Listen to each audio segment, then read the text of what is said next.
18 వచనాలు ముగించుకొని 19 నుంచి 22 వచనాలు మరొక భాగం చేసుకొని మనం ధ్యానం చేస్తా ఉన్నాం. తొలి భాగం అయిపోయింది. రెండవ భాగానికి మనం వచ్చి ఉన్నాం. ఋతు గ్రంథంలో మొదటి అధ్యాయాన్ని 3 భాగాలు చేసాం. అందులో 2 భాగాలు ముగించుకొని 3వ భాగంలోనికి మనం ఇచ్చున్నాం. చివరి భాగం ఈ రోజుతో ఈ అధ్యాయము కంప్లీట్ అవుతుంది. అయితే ఈ అధ్యాయంలో 4 వచనాలు మనకు కనిపిస్తా ఉన్నాయి. ఈ 4 వచనాన్ని 3 విషయాలు ఉన్నాయి. 4 వచనాల్లో ఆ 3 విషయాన్ని మనం క్షుణ్ణంగా అర్థం చేసుకునేదానికి ప్రయత్నం చేద్దాం. ఎవరైనా నాతో కలిసి చదవండి. 1వ అధ్యాయము 19వ వచనం నుండి 22 వచనాలు చదువుదాం. 19వ వచనాన్ని నేను చదువుతున్నాను. వారు బెత్లెహేమునకు వచ్చినప్పుడు ఆ ఊరి వారందరూ వారి యొద్దకు గుంపుకూడి వచ్చి, ఈమె నయోమి కదా అని అనుకొనుచుండగా, ఆమె సర్వశక్తుడు నాకు చాలా దుఃఖము కలుగు చేసిన గనుక నన్ను నయోమి అనక మారా అనుడి. నేను సమృద్ధి గల దానినై వెళితిని, యెహోవా నన్ను రిక్తురాలినిగా తిరిగి రాచేసెను. మీరు నన్ను నయోమి అని పిలవనేలా, యెహోవా నా మీద విరుద్ధముగా సాక్ష్యము పలికెను, సర్వశక్తుడు నన్ను బాధపరచును అని వారితో చెప్పెను. అట్లు నయోమి ఆమెతో కూడా మోయాబీరాలైన ఋతు అను ఆమె కోడలు మోయాబు దేశము నుండి తిరిగి వచ్చిరి. వారిద్దరూ యవల కోత ఆరంభములో బెత్లెహేమునకు వచ్చిరి. యవల కోత మనం పైరట్ట వస్తామో అలాంటిది అక్కడ వాళ్ళ కోత. సరే, ఈ భాగాన్ని నేను 2 లేదా 3 భాగాలుగా చేసి ఈ భాగాన్ని 3 పాయింట్లుగా చేసి మనం అర్థం చేసుకునే దానికి ప్రయత్నం చేద్దాం. చూద్దాం ఏం జరిగింది ఇక్కడ. ఆ 4 వచనాల్లో ఏం జరిగింది అంటే, ముందుగా మీకు సారాంశం, దాంట్లో ఉన్నటువంటి ఇన్ఫర్మేషన్ మీకు ముందుగా చూపించి, ఆ తర్వాత నేను ఆ పాయింట్లు ఎలా పెట్టాను, మీరు ఎలా నేర్చుకుంటున్నారు అనేది మనం ముందుగా చూద్దాం. ఈ వాక్య భాగాన్ని మనం బాగా గమనిస్తే ఏం జరిగిందయ్యా ఇక్కడ అంటే, నయోమి ఎక్కడికి వెళ్ళి ఉండింది? నయోమికి ఫస్ట్ స్టార్టింగ్ లోనే ఏం జరిగింది? కరువు వచ్చింది. ఈమె ఎక్కడికి వెళ్ళింది? మోయాబు దేశానికి వెళ్ళింది.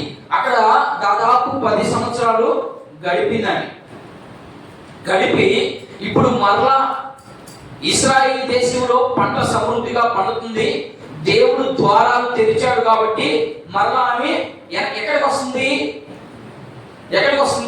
తిరిగి బెత్లెహేము ప్రాంతం దగ్గరికి బయలుదేరింది. ఆ బయలుదేరిన మార్గంలో చాలా విషయాలు జరిగినాయి. ఇప్పుడు బయలుదేరి వచ్చి ఎక్కడికి వచ్చింది? ఆమె బెత్లెహేము ప్రాంతానికి వచ్చేసింది. దర్దాపులు ఊర్లోకి వచ్చేసేదానికే అక్కడ ఉన్నటువంటి జనాలందరూ, అయ్యో నయోమి ఎవరో ఒకరు చెప్తారు కదా, ఇదిగో పలానావిడ వస్తా ఉంది అని. అలా నయోమి రాకను చూసి అక్కడ ఉన్నటువంటి ప్రజలందరూ గుంపుగా అక్కడ ఉన్న చూడండి, ఆ మాట చూడండి, 19వ వచనం 2వ లైన్లో చూడండి. ఆ ఊరి వారందరూ చాలు. ఆ ఊరి వారందరూ ఏం జరిగింది? ఇప్పుడు ఆమెను చూసి ఆమెని పలకరించడానికి వెళ్ళారు. జాగ్రత్తగా వినండి, వాక్యాన్ని చాలా జాగ్రత్తగా వినాలి. ఇప్పుడు ఏం జరిగింది? ఈమె 10 సంవత్సరాలు ఎక్కడుంది? మోయాబీ దేశంలో ఉంది. మోయాబీ దేశం నుండి మరలా రిటర్న్ అయ్యి సొంత గ్రామానికి వచ్చింది. అందుకని నేను ఇక్కడ ఏమని రాశాను? దాన్ని నయోమి స్వజనులను, అంటే ఆమెతో కలిసినటువంటి ప్రజలను, లేదా ఆమెతో స్నేహం చేసినటువంటి ప్రజలను, లేదా వారి సొంత వారును, వాళ్ళ బంధువులు ఉంటారు కదా, అందుకని నయోమి స్వజనులను కలుసుకొనుటకు బయలుదేరి వచ్చింది. ఈ బయలుదేరి వచ్చే సమయంలో వీళ్ళందరూ కలిసి ఆమెను ఎదుర్కొని, ఏమ్మా ఎలా ఉన్నావు, అట్లా ఇట్లా కొన్ని మాటలు మాట్లాడుకుంటారు. మనం కూడా మాట్లాడుకుంటాం కదా. కొత్తగా ఎవరైనా వస్తే మనం ఏ ఊరు ఎక్కడ వాళ్ళు మంచి చెప్పదని చూస్తాం కదా. అట్లాగనే ఈమె దరిదాపులు 10 సంవత్సరాలు గడిచిపోయింది. ఎక్కడికి వెళ్ళి?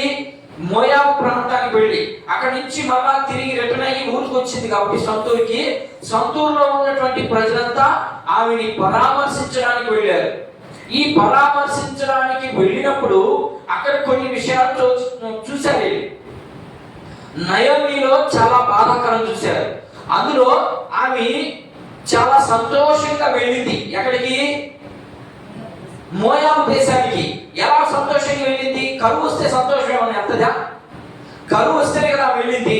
అంటే నేను సంతోషంగా మాట్లాడుతున్నానని చెప్తున్నానే, మీరు వింటున్నారే? అక్కడే ఉంచండి. ఆమె ఎలా వెళ్ళిందంట? నయోమి సాక్ష్యం ఇస్తా ఉంది. నేను ఇక్కడ నుంచి సంతోషంగా వెళ్ళాను, నేను ఇక్కడి నుంచి మళ్ళీ అక్కడి నుంచి నేను ఇక్కడికి వస్తే ఎలా వచ్చాను? బాధాకరంగా వస్తా ఉంది. ఏంటి అక్కడ ఉన్నటువంటి సత్యం ఏంటో మనం చూద్దాం. ఏంటి ఆమె సంతోషంగా ఎలా వెళ్ళింది? ఆల్రెడీ కలుగు వచ్చి బాధల్లో ఉంటే పిల్లలందరినీ తీసుకుని వెళ్ళింది. వచ్చేటప్పుడు అక్కడేమో సంతోషంగా ఉండిందా? సంతోషంగానే ఉంది. ఎందుకని? అక్కడ సమృద్ధిగా పంటలు పండుతున్నాయి, అక్కడ సమృద్ధిగా అన్ని దొరికాయి ఆమెకి. అక్కడ సంతోషంగా ఉంది. మరలా తన ప్రాంతంలో ఆమెకి మరలా పుష్కలంగా ఆహారం దొరుకుతుంది అనే సమయానికి మళ్ళా రిటర్న్ అయిందండి. రిటర్న్ అయ్యి వచ్చి నేను అక్కడ సంతోషంగా ఉన్నాను, నేను సంతోషంగా చేరాను అని చెప్పడం లేదండి. ఏం చెప్తా ఉందంటే, నాకు సర్వశక్తి కలిగిన దేవుడు నాకు చాలా అన్యాయం చేశాడు, చాలా బాధను కలిగి చేశాడు. మనం దీంట్లో నుంచి చాలా విషయాలు నేర్చుకోవాలి. అందుకని దీన్ని క్షుణ్ణంగా మీకు అర్థమయ్యే భాషలో చెప్తున్నాను. నేను కూడా లోకంతో పోల్చి చెప్తా ఉన్నాను మీకు. నాకు చాలా బాధ కలిగి చేశాడు. ఎందుకు వచ్చింది బాధ? అసలు వెళ్ళడం ఎందుకు? మళ్ళా అక్కడ సంతోషంగా జీవించింది. కానీ ఏం చెప్తుందంటే, నాకు చాలా బాధ కలిగించాడు దేవుడు అనే విషయాన్ని కూడా మనము అక్కడ చూద్దాం. 20వ వచనం చూడండి. ఆయన 20వ వచనం ఒకసారి కలిగి చదవండి.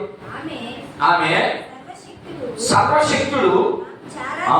రెండవ మాట ఏం కనబడతా ఉంది? తొలి మాట ఏం కనబడింది? తొలి మాట ఏం కనబడింది అమ్మా? నాకు బాధ కలిగించాడు. ఒకటో విషయం. వెళ్ళినప్పుడు ఆమెమో సంతోషంగా అక్కడి నుంచి రిటర్న్ అయిపోయినప్పుడు స్వజంలో కలుసుకునేటప్పుడు ఆమె ఎలా వచ్చిందంటే చాలా బాధతో వచ్చింది. ఆ మాట చూపిస్తా ఉన్నాడు ఇక్కడ 19వ వచనంలో. ఏమని కనిపిస్తా ఉంది? 20వ వచనంలో ఆమె సర్వశక్తులు నాకు చాలా దుఃఖము కలుగు చేశాను కనుక నన్ను నయోమి అనక మారానుడి. చూడండి ఏం చెప్తుందంటే, రెండవ మాట, నేను సమృద్ధిగా వెళ్ళాను. నేను వచ్చేటప్పుడు ఏం జరిగింది? చూడండి యెహోవా నాకేం చేశాడు? రిక్తురాలు అంటే నాకు చాలా వేదన లేదా చాలా బాధ కలిగించాడు అంటున్నాడు. కలిగించాడు దేవుడు. మా దేవుడు బాధ కలిగించే వ్యక్తి అయితే, దేవుడు దీనస్థితిలోకి తీసుకువెళ్ళే వ్యక్తి అయితే మన కోసం ప్రాణం ఎందుకు పెడతాడు? ఆయన మన కోసం ఎందుకు ఆ ఉన్నతమైనటువంటి స్థానాన్ని విడిచి ఈ భూమి మీదకి వస్తాడు? ఈమె నయోమి ఏమని సాక్ష్యం ఇస్తా ఉంది?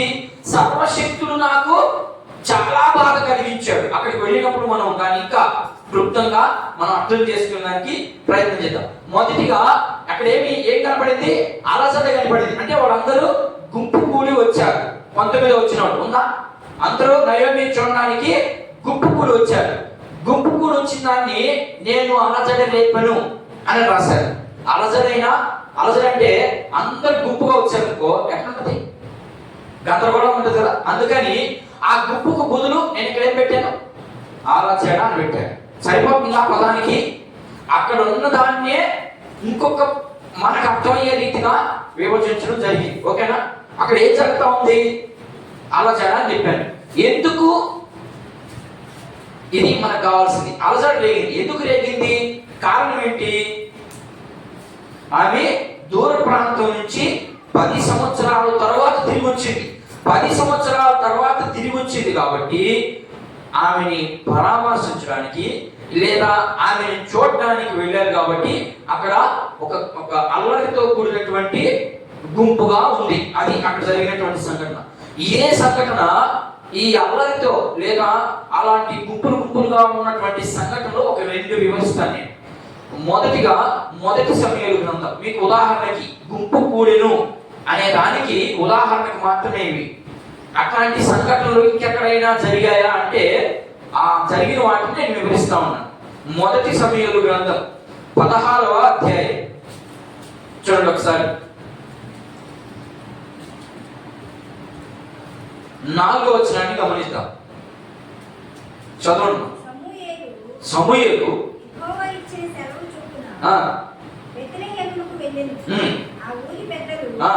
అతని రాకకు భయపడి సమాధానంగా వచ్చుచున్నావా అని అడగగా అతడు సమాధానంగానే వచ్చి చాలు.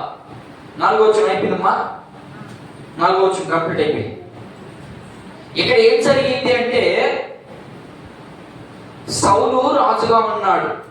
సౌలు ఎప్పుడైతే దేవునికి లేదా దేవుని మాటకి, చూడండి మీకు అర్థం చేసుకునేదానికి, నయోమి విషయంలో ఎందుకు ఆమె అంత బెంగపడింది, ఎందుకు అంత బాధపడింది, ఎందుకు ఆమె అలా మాట్లాడింది అనే దానికి సాదృశ్యంగా చూపిస్తా ఉన్నాను ఇంకో వచనాన్ని నేను.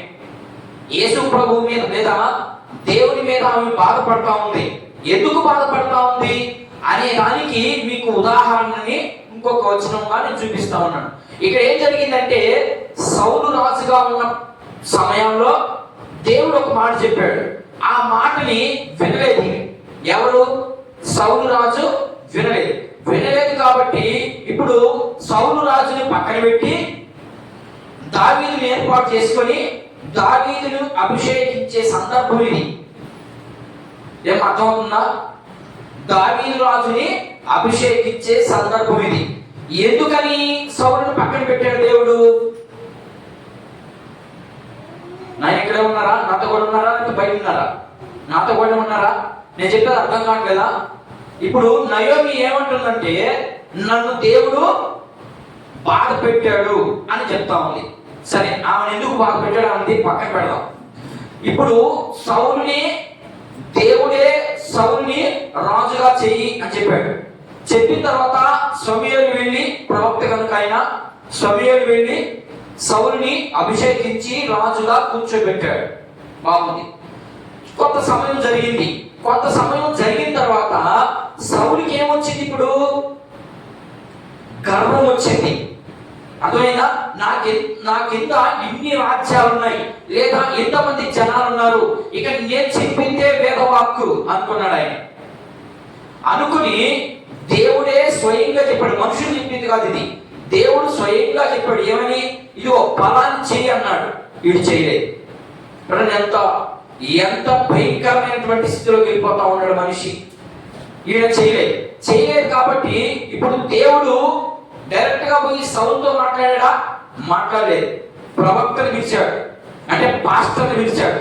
పాస్టర్ని పిలిచి ఇదిగో ఫలాని వ్యక్తి నాకు వ్యతిరేకంగా చేస్తా ఉన్నాడు కాబట్టి నేను ఆ వ్యక్తిని రాజుగా నానా ప్రజలను యాలనీను.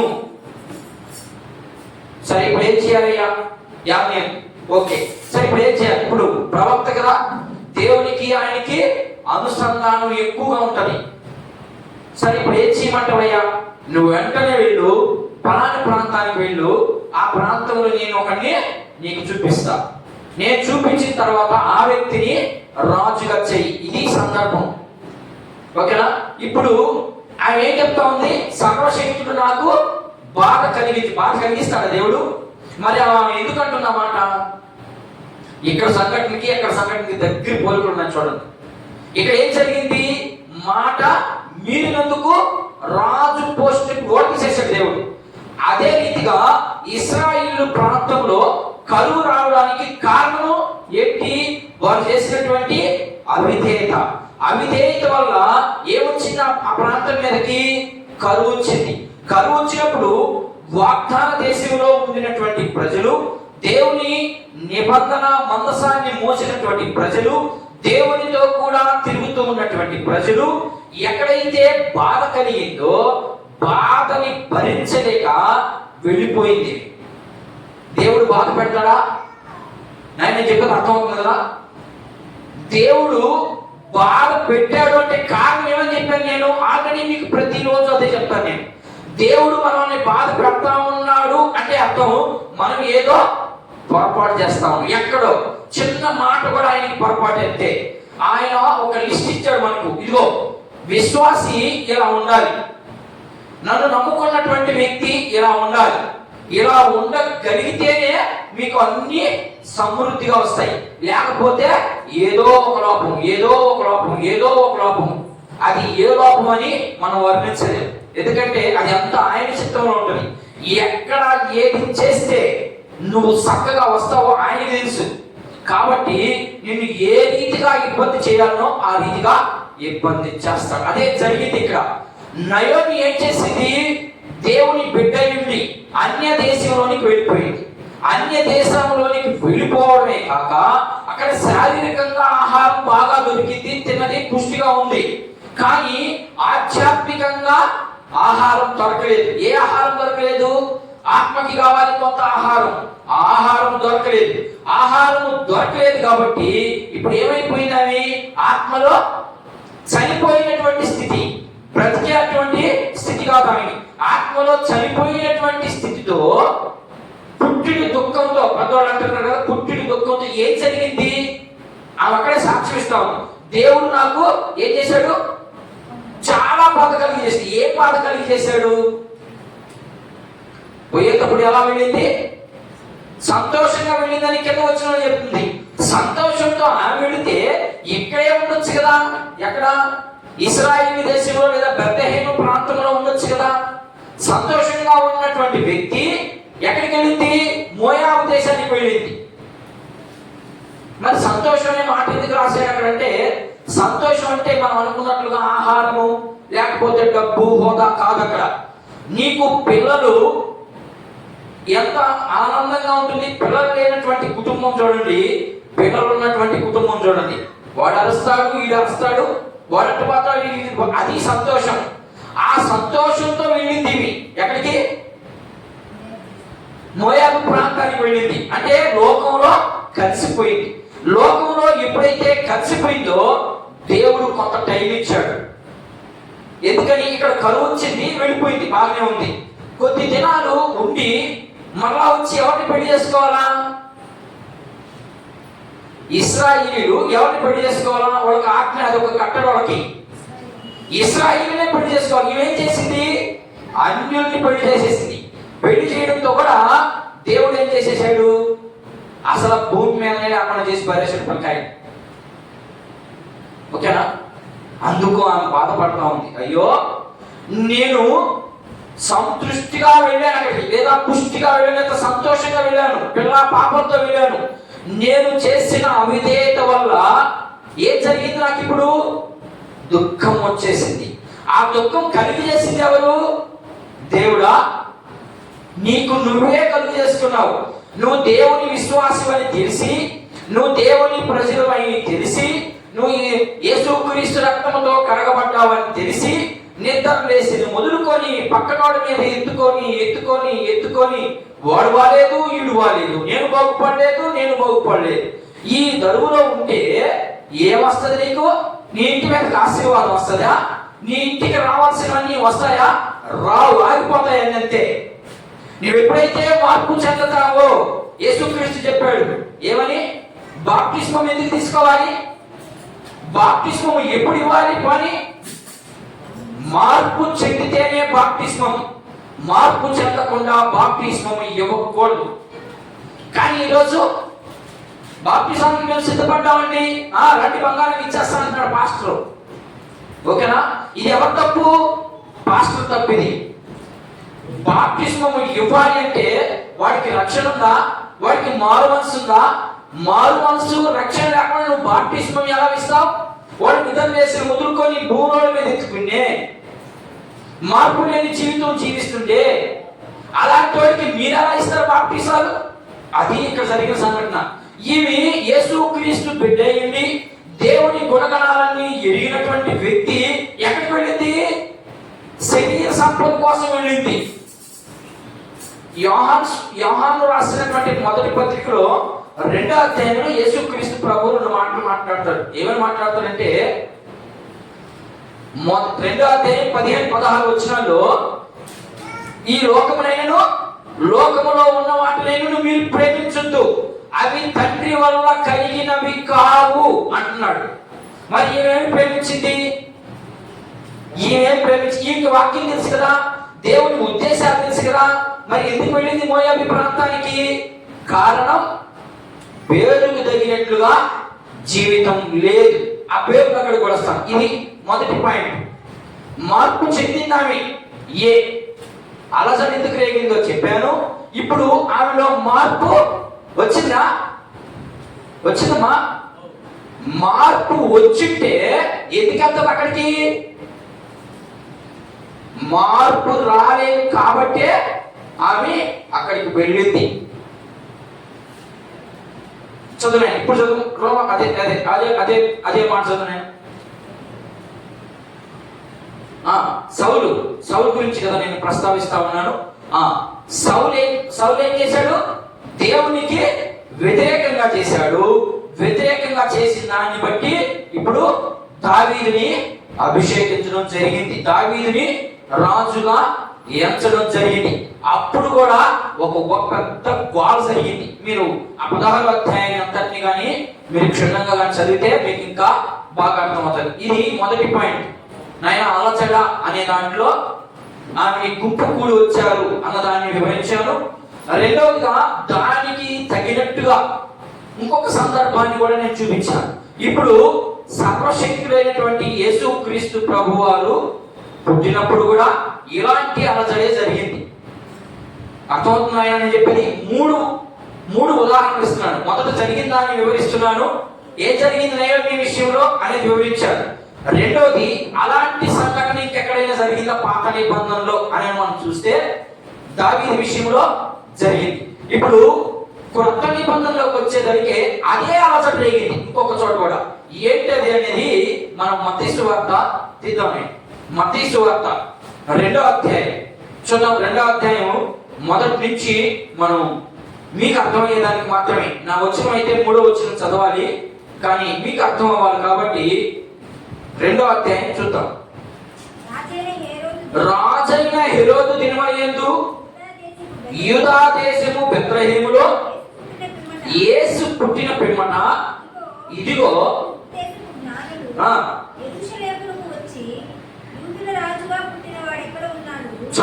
ఇది పాయింట్. మనకు కావాల్సింది ఏమైంది?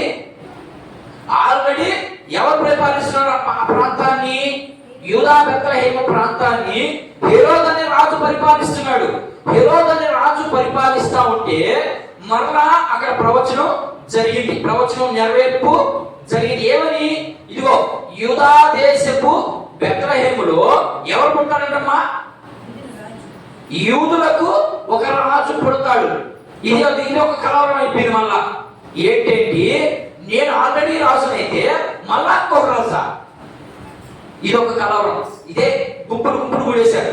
ఎప్పుడైతే ఇదిగో పలానా చోట రాజు పుట్టాడు, ఇది క్రిస్మస్ వస్తా ఉంది కదా నాయన, క్రిస్మస్ వరకు వస్తా ఉంది. దీని గురించి కూడా మనము ఆ రోజు ధ్యానం చేయొచ్చు. చాలా బాగుంటుంది ఈ సన్నివేశం అంతా కూడా. అయితే నేను అంతా చెప్పను కానీ కొద్దిగా చెప్తాను మీకు ఇప్పుడు, ఎందుకంటే రేపు మళ్ళీ అంతా చెప్పాలి కదా, అందుకని రేపు కొంచెం కొరబెట్టి ఈ రోజు కొద్దిగా చెప్తాను. యూదుల రాజు ఎక్కడ పుట్టాడు? రాజు పుట్టాడంటే కలవరే కదా, ఆల్రెడీ ఒక రాజు ఉన్నాడు, మళ్ళా ఒక రాజా. అదేంటది? ఏదన్నా రాజు రాచరికానికి రావాలంటే ఆ రాజు చచ్చిపోవాలి, లేదా ఆ రాజుని లేదా ఓడించాలి యుద్ధానికి పోయి. కానీ అలా జరగలేదు. ఇక్కడ ఒక శిశువు పుట్టాడు, ఆయనే యూదుల రాజు. అది అక్కడ జరిగిన సంఘటన. ఇదే అలజడు కూడా అక్కడ రేపింది. ఎవరికి రేపింది అలజడ? ప్రజలకు రేపిందా లేకపోతే ఇంకెవరికైనా రేపిందా? రాజుకు పుట్టింది అలజడ. అయ్యో నేనే రాజునైతే మళ్ళా ఇంకొక రాజు ఆయన పుట్టాడు, ఇదే ఈ కర్మ. నేనున్న ఇంకొకడే ఒకటి పరిపాలించేది.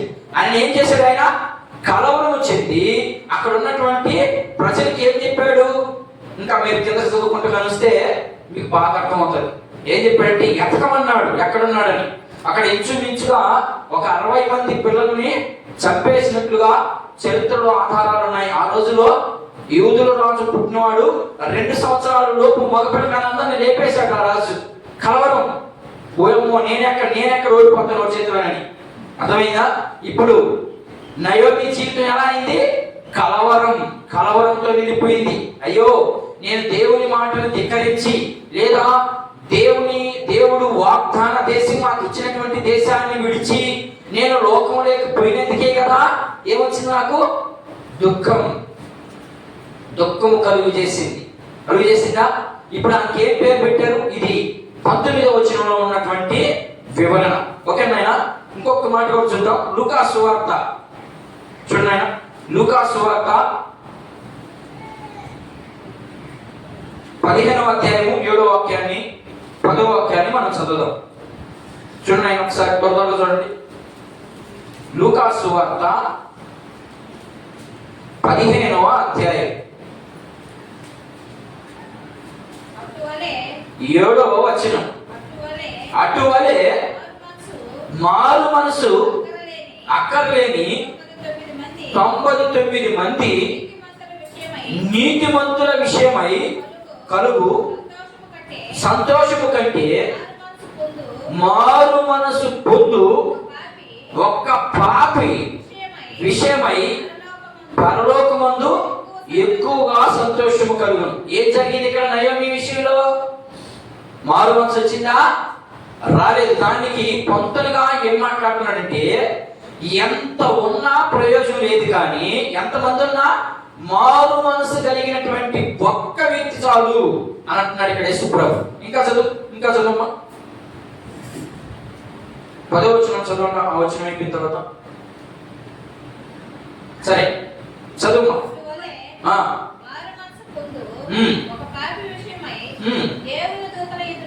దేవుని దూతల ఎదుట ఏం చెప్తున్నాడు? ఆయనకి ఏం కావాలంట? యేసు ప్రభుకి మారు మనసు కావాలి. ఈ మారు మనసు లేకుండా నువ్వు ఎంత ప్రయత్నించినా, నువ్వు ఎంత చేసినా దానివల్ల ప్రయోజనం అయితే ఉండదు అనే విషయాన్ని మనకి నేర్పిస్తున్నాడు నయోమి విషయంలో. ఆయనకి ఏం జరిగింది? మార్పు లేనితనం.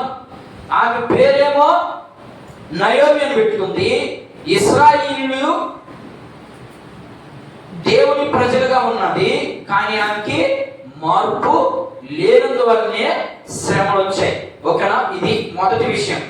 మనకు కూడా మార్పు లేకుండా మన జీవితము అభివృద్ధిలోకి రాదు. మన కుటుంబము ఆధ్యాత్మికమైనటువంటి ఆత్మీయ స్థితిలో చచ్చిన వారి వలె ఉంటుంది. ఇప్పుడు ఎలా ఉందో అలాగే ఉంటుంది మన కుటుంబం. ఎందుకని? సంపాదిస్తాం, కానీ ఎట్లా ఖర్చు అయిపోతుందో మనకే తెలీదు. నువ్వు ఎప్పుడైతే దేవుని మాటకి లోబడతావో, దేవుడు ఏది చేయమన్నాడో దాని ప్రకారంగా చేస్తా ఉంటే, నేను మీకు ఆల్రెడీ అబుకు గ్రంథంలో కొన్ని మాటలు వివరించాను. ఏం జరిగిందంటే, దేవుని మందిరం అలా ఉండగా వీళ్ళు మాత్రం ఏం చేస్తున్నారంట? పెద్ద పెద్ద బిల్డింగ్లు కట్టుకుంటున్నారంట. దేవుని మందిరం ఏమో పాత పడిపోతుంది, వీళ్ళు మాత్రం పెద్ద పెద్ద బిల్డింగ్లు కట్టుకుంటా ఉన్నారు. అంటే అక్కడ సరంబి వేసినటువంటి ఇళ్ళు అని ఉంటాయి. అక్కడ సరంబి అంటే ఆ రోజు మంచి టేకులు, మనకి ఇప్పుడు అనుకున్నట్టుగా టేకు, మంచి టేకు, అలాంటి టేకుతో వాళ్ళు ఇల్లుని అలంకరించుకుంటున్నారంట. అలాంటి సమయంలో వాళ్ళు విత్తుతా ఉన్నారు. ఏంటి? పంట విత్తుతా ఉన్నారు. ఓకేనా? పంట విత్తుతున్నారు, కానీ సరైనటువంటి పంటని, పుష్టికరమైనటువంటి పంటని కొయ్యలేకపోతున్నారు. అందుకనే నువ్వు దేన్నైతే విత్తుతావో దాన్నే కోస్తావు. దాని అర్థం ఏంటి? మనం ఆధ్యాత్మికంగా ఎలా జీవించాలనుకుంటామో, దేవుని మాటకి మనం ఎలా లోబడాలనుకుంటామో, అలా లోబడగలిగితేనే నువ్వు మంచి పంటని కోస్తావు. లేకపోతే మంచి పంటని నువ్వు కొయ్యలేవు. ఇదే జరిగింది. ఇప్పుడు నయోమి వెళ్ళింది ఎక్కడికి? మోయాబు దేశానికి వెళ్ళి అక్కడి నుంచి సంపాదించుకోరావాలి, కానీ వస్తా ఎలా వచ్చింది? ఉట్టి చేతులతో వచ్చింది. నువ్వు ఈ లోకంలో ఎంత ప్రయాసపడినా, దేవుని మాటను పక్కన పెట్టి నువ్వు ఎంత సంపాదించినా అది నీకు ప్రయోజనకరమైనటువంటిది కాదు అనే విషయాన్ని నేర్పించాడు. ఇది మొదటి విషయం. లేకపోతే రెండో విషయం, నేను రెండు విషయాలు చెప్పి మాత్రమే ముగిస్తానని చెప్పాను. రెండో విషయం, ఇప్పుడు వెంటనే ఏమంటుంది చూడండి. ఋతు గ్రంథంలోకి వచ్చింది. మళ్ళీ వెంటనే గుంపు కూడా వచ్చిన దానికి 3 ఉదాహరణలు ఇచ్చారు. 19వ వచనంలోనే ఇంకొక వచనం, 20వ వచనంలో ఇంకొక మాట కనబడతాం చూడండి. ఆమె సర్వశక్తికుడు ఆ నాకు చాలా దుఃఖం కలుగజేయును. నేను ఇంకొంచెం 19వ వచనానికి వెళ్ళు. ఈమె ఆ. నయోమి కదా. ఈమె నయోమి కదా అన్నాడు. ఏంటంటే అక్కడ ఈమె నయోమి కదా అంటే అందరికి తెలీదా? ఉదాహరణకమ్మా, ఇప్పుడు దేవుని అమ్మ వెళ్ళింది యాకెళ్ళి అమ్మ ప్యాట్రిక్ గారు అమెరికాకి వెళ్ళింది. ఎప్పుడు ఒక 10 సంవత్సరాల క్రితం వెళ్ళింది. ఇప్పుడు వచ్చింది ఆమె, మరలా వచ్చింది. వస్తుందనే ఆమె ఎవరో తెలీదా? తెలిసిందా? తెలిసి కూడా అక్కడ ప్రస్తావన చూడండి ఏమని మాట్లాడుతున్నాడు అక్కడ. ఏదైనా మళ్ళీ ఒకసారి చదువుమా. ఈమె నయోమి కదా. అంటే ఈమె నయోమి కదా అంటే ఏం చేయకుంటుంది? ఆమెలో మార్పు కలిగింది. ఏం మార్పు కలిగి ఉంటుంది? ఆమె చెప్తుంది, నేను సంతోషంగా వెళ్ళాను, దరిద్రంగా తయారై వచ్చానని చెప్తుంది. అంటే ఆ ఉద్దేశం, అసలు ఆ మాటకు ఉన్నటువంటి అర్థం ఏంటి? నేనేమో ఇక్కడి నుంచి పిల్ల పాపంతో వెళ్ళాను, కానీ వచ్చేటప్పుడు ఉట్టి చేతులతో వచ్చాను, పిల్లకాయలందరూ పోగొట్టుకున్నానని చెప్తుంది ఆమె భాషలో. మనకి ఇక్కడ ఏమర్థం అవుతుంది? చూసే జనానికి ఏమర్థం అవుతుంది? ఇవి నయోమియేనా అంటే అప్పుడేమో లావుగా తెల్లగా మన భాషలోకి బాగా అందంగా పోయింది. ఎక్కడికి? అమెరికాకి. మళ్ళీ రిటర్న్ వచ్చినప్పుడు చిప్పులు చుట్టూ చిరిగిపోయినటువంటి గుడ్డలు, ఇంకా ఒక పాత బ్యాగ్. ఆమెమో ఫస్ట్ పోతా ఇక్కడి నుంచి బ్యాగ్ వేసిపోయింది. ఎట్లాంటి బ్యాగులు? ఇప్పుడు సోక్ బ్యాగులు వచ్చినాయి కదా, అట్లాంటి బ్యాగులు. వచ్చేటప్పుడు ఎలా వచ్చినవి? చిరిగిపోయినటువంటి ఆ స్థితిలో వచ్చేసరికి ఈమె నయోమియేనా అంటారు. నయోమి అంటే అర్థం మధురం. మధురం అంటే ఆమె జీవితంలో సంతోషంగా ఉంది. ఇక్కడ పేర్ల విషయానికి వచ్చాను. నయోమి మార్పు చెందింది. ఇది మార్పు చెందడంలో ఇక్కడ 2 ఉన్నాయి. ఆమె ఏమంటుంది అక్కడ? వీళ్ళు వెళ్ళి ఈమె నయోమియేనా అని అడిగినప్పుడు ఆమె ఏమంటుంది? చదువుమా. ఈమె నయోమి కదా అంటే ఆమెలో చాలా మార్పు కలిగిపోయింది. అనుకునిచుండగా అప్పుడు ఆమె ఏం మాట్లాడుతుంది చూడండి. ఆమె ఒక మాట సెలవిస్తా ఉంది. ఇప్పుడు ఏం సెలవిస్తుందంటే ఇదిగో ఈ మాట సెలవిస్తా ఉంది. చదువునాయన. సర్వశక్తుడు నాకు చాలా దుఃఖము కలుగు చేసిన కనుక మీరు నన్ను నయోమి అనగా మారా పేరు పెట్టండి. ఇక్కడ 2 విషయాలు ఉన్నాయి నాయన. ఈ విషయం అయిపోయింది. ఇప్పుడు దీంట్లోకి వచ్చాను. 2వ పాయింట్లో 2 విషయాలు కనబడుతుంది. దేవుడు నాకు బాధ కలిగించను. ఎందుకు బాధ కలిగించను అని అంటే, నయోమి అనే పేరుకు అర్థము మధురం. ఆమె జీవితం ఎలా అయింది? ఇప్పుడు పేరుకు తగ్గట్టుగా ఉందా? మనం కూడా చాలా పేర్లు పెట్టుకుంటాం. ఏమేమి పెట్టుకుంటాం? పేర్లు ఏమ్మా? పేర్లు మార్చుకొని పెట్టుకుంటాం కదా. ఈ పేరులో చాలా ఉంది. పేరుకు తగినట్టుగా జీవితం లేకపోతే ఎవరికి అనుమానం? దేవుని నామానికి అవమానం.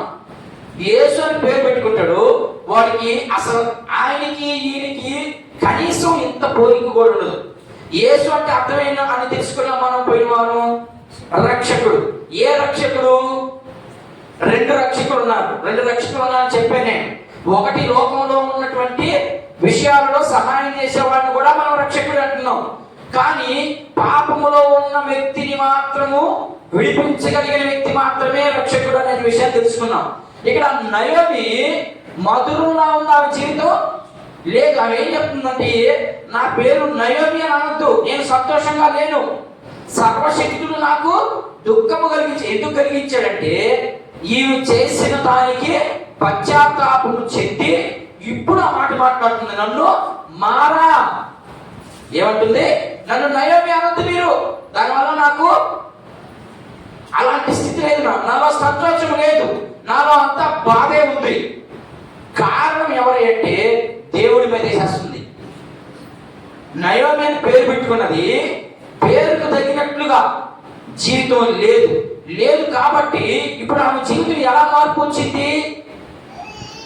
బాధగా ఉంది. అంటే నయోమి అనే పేరు వద్దని ఇప్పుడు నా పేరు మారా అని పిలవండి. మారా అంటే చేదు. చేదు అంటే నీ జీవితంలో అంతా దుఃఖమే, నీ జీవితంలో సంతోషము లేదని దాని అర్థం. ఇప్పుడు ఏం జరిగింది ఇక్కడ? దేవుని మాట విననందుకే కదా నువ్వు మారా అని పెట్టుకుంటున్నావు. ఇంతటితో ఈ భాగం ముగిసింది. ఇక్కడ ఉన్నటువంటి సంఘటనలో ఇప్పుడు మనం నేర్చుకోవాలి. దీంట్లో పేరు పెట్టుకుంటున్నాం. మనం ఏమని పెట్టుకున్నాం? ఏమని పేరు పెట్టుకున్నామా? చాలా మందికి పేరు మార్చి పెట్టున్నారు. ఇక్కడ పేరులో పేరుకి అర్థం ఏంటి? పేరుకి అర్థం ఏంటి? అసలు పేరు అంటే అర్థం ఏంటి? అదన్నా తెలుసా పోనీ? అయ్యా ఎవరైనా చెప్పారు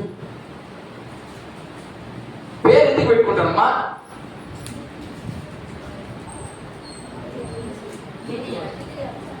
తెలియాలి అంటే ఏం తెలియాలని? ఓకే, తెలియాలి పలాని పేరు. ఆ పేరు పెట్టేటప్పుడు పెద్దోళ్ళు బాగా ఆలోచన చేసి పెట్టారు పేరు. అసలు ఆ పేరు పెట్టడానికి కారణం ఏంటి? అసలు ఆ పేరులో ఉన్నటువంటి అర్థం ఏంటి? అది కావాలి నాకు. పేరు పెట్టారు పలానా గుర్తుపెట్టుకునేదానికి, ఓకేనా? అసలు ఆ పేరు పెట్టడానికి అర్హత ఉందా? ఎవరు దొరకవద్దు, నా జోలికి వెళ్తాను. నా పేరు ఏమని పెట్టాడు? ఏం పేరు పెట్టాడమ్మా? జకర్యా అని పెట్టాడు. నాగరాజు అని పేరు తీసి పక్కన పెట్టింది, అది ఇప్పుడు పోయింది. కానీ నేను నాగరాజునే, నా పేరు జకర్యా. మార్చుకున్నాను నేను.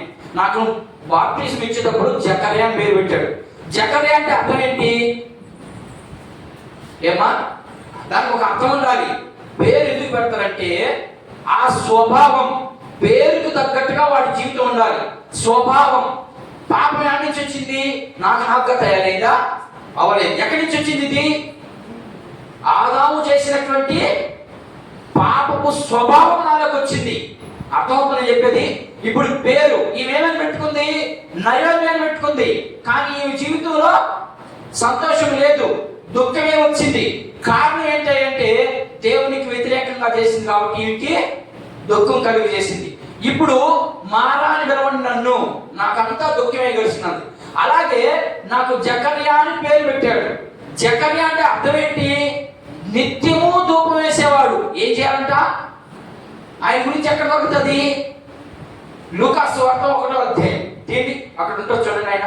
ఆయన ఏం చేస్తుంటాడు? లూకాసు సువార్త 1వ అధ్యాయం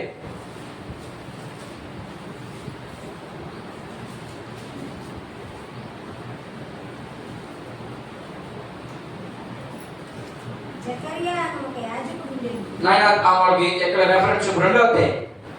2వ అధ్యాయము అదేనా?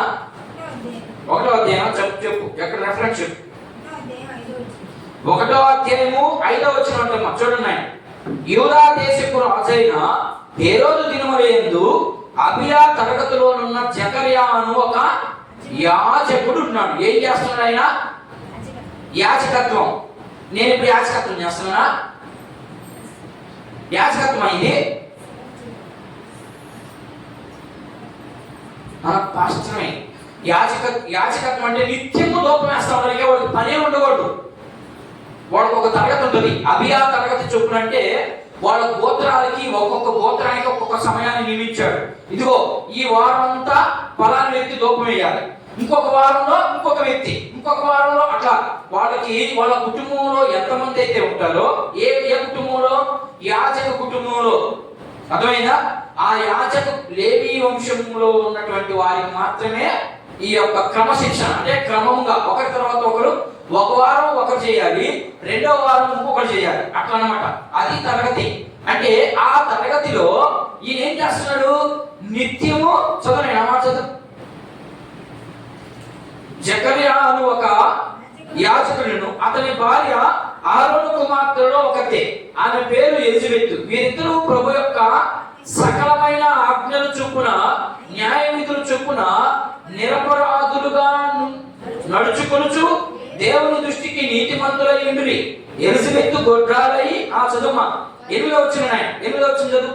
జకర్యా తన తరగతి క్రమము చొప్పున దేవుని ఎదుట యాజక ధర్మము జరిగించుచుండగా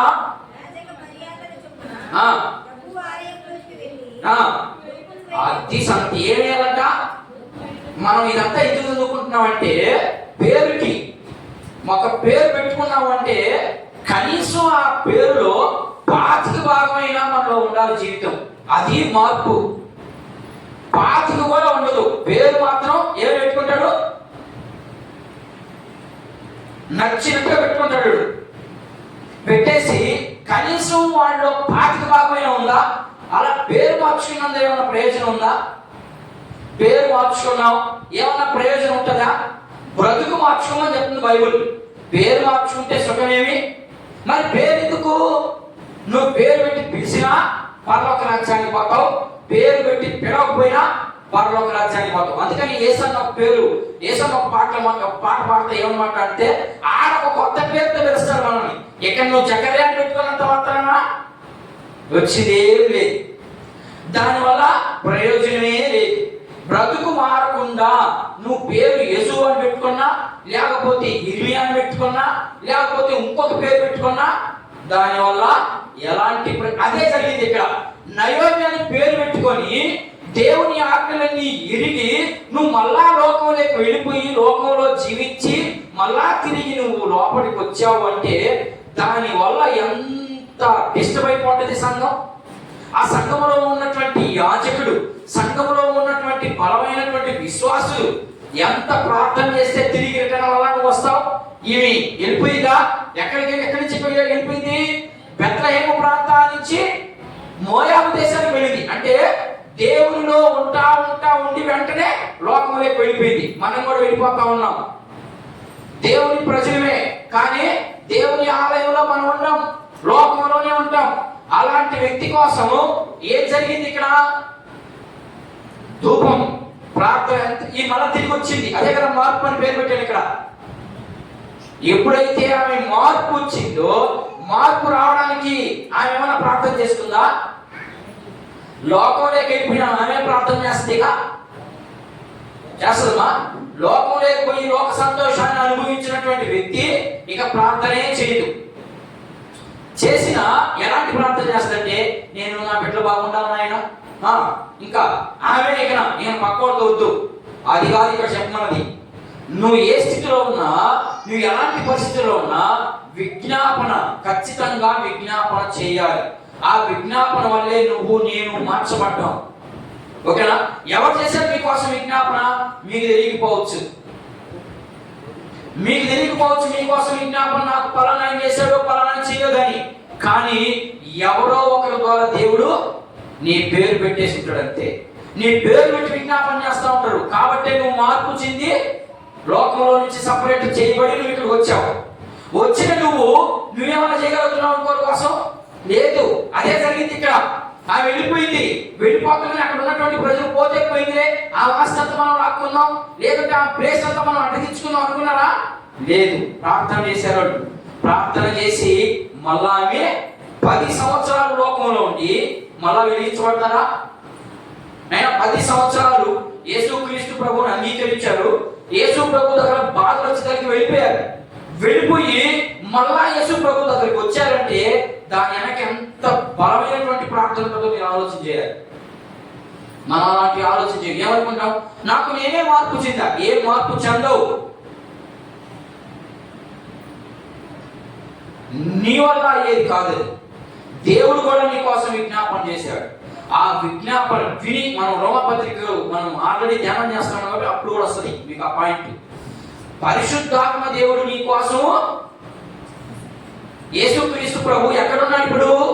తండ్రి కుడి ప్రాశ్రమం కూర్చొని విజ్ఞాపన చేస్తున్నాడు నీ కోసం, నా కోసం.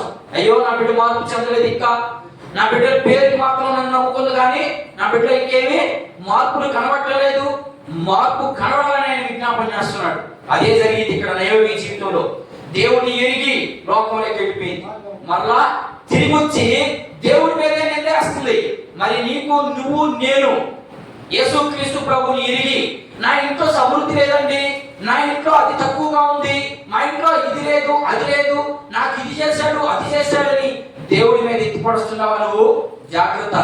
నువ్వు చేసిన పొరపాటు వల్లే నీ కుటుంబము, నువ్వు ఎన్ని బాధలు భరిస్తున్నావో అది నీవే. దేవుడు అలాంటి పనులు చేసేవాడు కాదు. ఓకేనా? అర్థమైందా? నయోమి జీవితంలో ఎంత నేర్పిస్తా ఉన్నాడో చూడండి మన జీవితానికి. నయోమి జీవితంలో నుంచి చాలా విషయాలు నేర్చుకోవాలి మనం. ఇది పేర్లు పెట్టుకుంటాం, పేర్లకు తగ్గట్టుగా మన జీవితం ఉండదు. అలా ఉండకపోతే దానివల్ల ఎవరికి నష్టం?